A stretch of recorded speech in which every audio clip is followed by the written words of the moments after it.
খুব তাড়াতাড়ি পাস্তা কিভাবে তৈরি হবে আমি আপনাদের করে দেখাবো।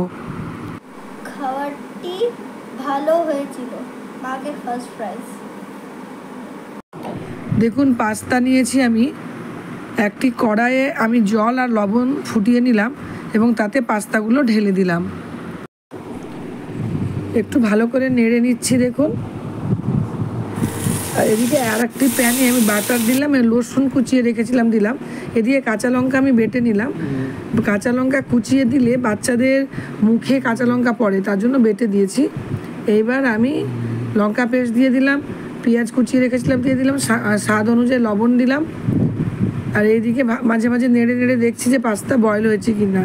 এইদিকে আমি গাজর কুচিয়ে দিয়ে দিলাম আর আলু সেদ্ধ রেখেছিলাম কেটে দিয়ে দিলাম। মানে গ্যাসের যে দুটি ওভেন, একদিকে পাস্তা হচ্ছে, একদিকে পাস্তার মশলা তৈরি করছি। এদিকে ঠান্ডা জল দিয়ে ভালো করে ধুয়ে ছেঁকে নিলাম, ফ্যানের তলায় ঠান্ডা হতে দিয়ে দিয়েছি পাস্তাগুলো।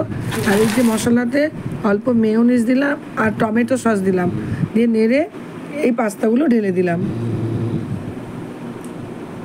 দিয়ে ভালো করে নেড়ে চেড়ে একটু গোলমরিচের গুঁড়ো দিয়ে দেবো।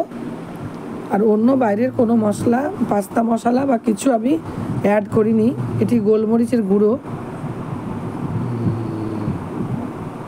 খুব ভালো পাস্তা হয়েছিল, একবার বাড়িতে এই পদ্ধতিতে ট্রাই করবেন। আর একবার একটু টমেটো সস উপর থেকে দিয়ে দিলাম, দিয়ে টিফিনে দিয়ে দিলাম।